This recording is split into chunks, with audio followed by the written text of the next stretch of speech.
Good morning and Jai Hind. Welcome to SUNBEAM's English class. And as you can see, I'm all set to start my day. Okay, so without getting delayed, let me just do a quick recap of what we did in my last class. Well, as far as I remember, I was dealing with the imperative sentence, and yes, the points to be taken care of is definitely we need to take care of the reporting verb. Then I believe I spoke about the punctuation mark. Whenever I'm, changing direct speech into an indirect speech. Yes, I was talking about what all do we need to remember when we are, changing direct speech into an indirect. Well, foremost thing is please take care of the reporting verb. The appropriate reporting verb is to be used. Secondly, let us not forget the punctuation marks. We will not use any punctuation mark. When I'm talking about the marks, I mean to say comma, I mean to say the quotes. Okay, so definitely when you are through with the reporting speech, you will put an end to the sentence by using a full stop, even when it is a question form of a sentence, right? That means when I'm talking about interrogative sentences, as in direct speech, I will use a question mark only when I'm writing in the direct speech. But when I'm turning it into a reported speech, it will vanish away, okay? And it will be replaced by a full stop. All right. Now, yes, imperative sentences. There, it's not always like I'm asking somebody, or I'm just inquiring, and I'm just adding conjunctions to it. All right. We need to be very specific about the reporting verbs which are used in an imperative sentences. Supposing if I say that I give an order, he said, leave my house at once. Okay, so now if I say leave my house at once, so do you think it is an assertive sentence? No. Then what kind of a sentence do you think it should be? Like giving an options, maybe exclamatory sentence, maybe an imperative sentence, or an assertive sentence. So what kind of a sentence would it be? Leave my house at once. Yes, you all guessed it right. It's an imperative sentence. So now when I'm changing this imperative sentence, the reporting verb should be ordered. Okay, it should be ordered. It cannot be asked. Okay, so he ordered him to leave his house at once. Okay, so similarly, if say if there be a reporting speech starting with please give me a cup of coffee, so that needs to be the reporting verb needs to be requested. He requested him, or whosoever it is. What I mean to say is that the reporting verb should be appropriate in relation to the reporting speech. Okay, the speech which needs to be informed, which needs to be reported to. Okay, that was one thing. Then the difference between say and tell. Okay, that is very, very important. Okay, so when do we use say and when do we use tell? Okay, now. Alright, so this is very important.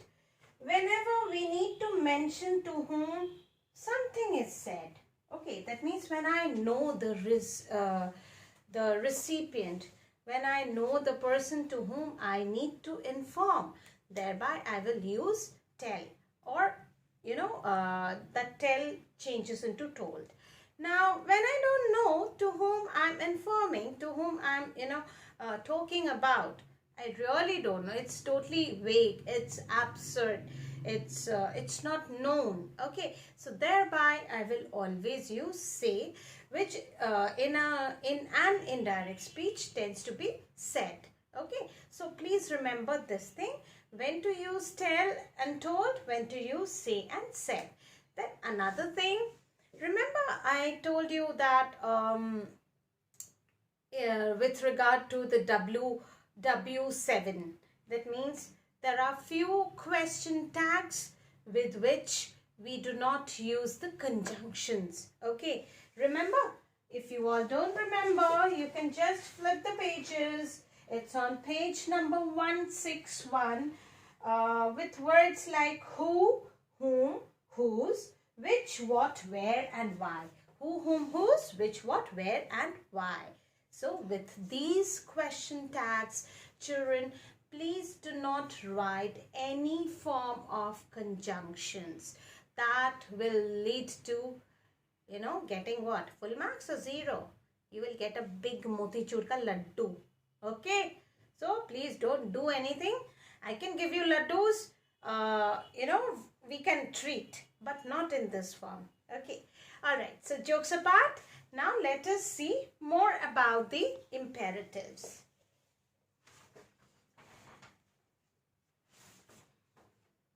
Okay, now the imperative sentences, in that, you can also talk about reporting verbs like want, reporting verbs like recommended, whenever you are, suggesting.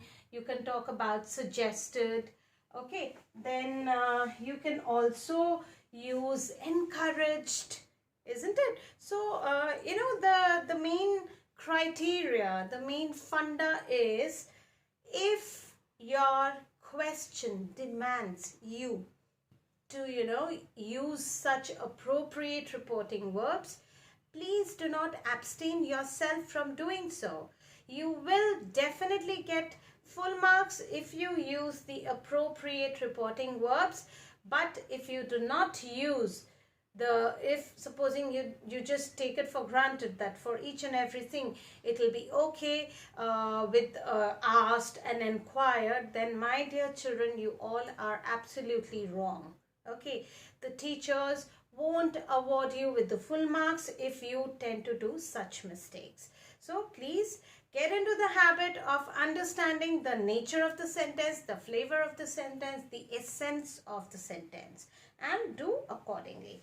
Now we'll talk about some exclamatory things. Okay, now as you can see, my board is all set with these few words. Like, to start with, I have oh, wow, alas, hooray. I may add bravo. Okay, but we won't include the new version of all these exclamatory tags, I would say, like gosh. Okay, we won't use that. Okay, then we won't use words like amazing, although that is used in the form of a conversation. Okay, but when you are like when you are into writing some, say, short stories or any form of snippets or whatever, so thereby you might include it. Okay, but not in the form of say these sentences. Even if you say, if it comes in the form of a question, so it could be like he exclaimed in surprise. Okay, so amazing, supposing if it is amazing and then exclamatory mark, so you need to convert it with say he exclaimed in surprise. Okay, now if it is like oh, so that depends. After oh, if the sentence calls for a painful kind of an emotion, okay, if the feeling poured out is of sadness, then he exclaimed with pain, he exclaimed with sadness, he exclaimed sadly, that can also do. Then supposing if it is like wow, hooray, so these two, they denote joy, isn't it? So it will be, he exclaimed with joy. Okay. Now I would, I would be very happy if you all can jot down few things. Okay.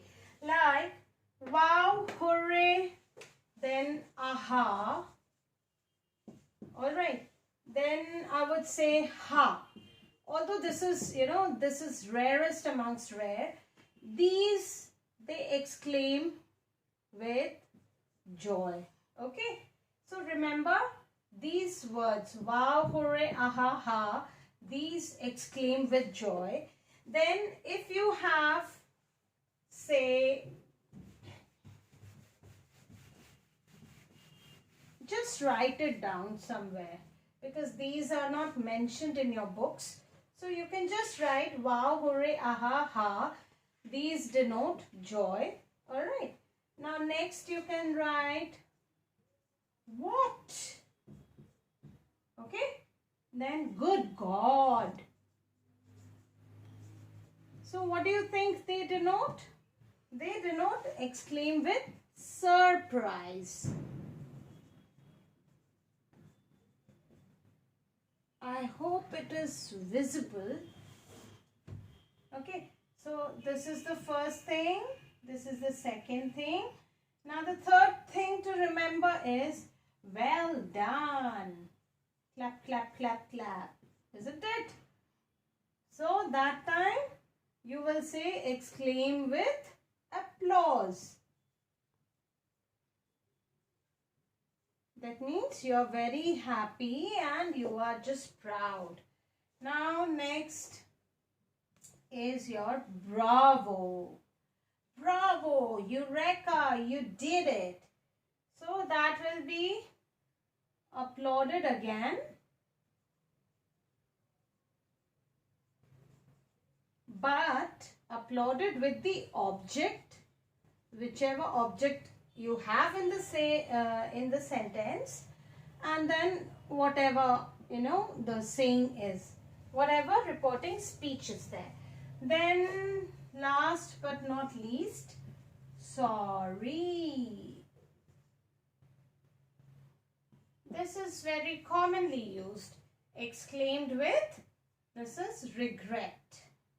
That means you're feeling sad. You're feeling very sorry that you did that, isn't it? So please remember these.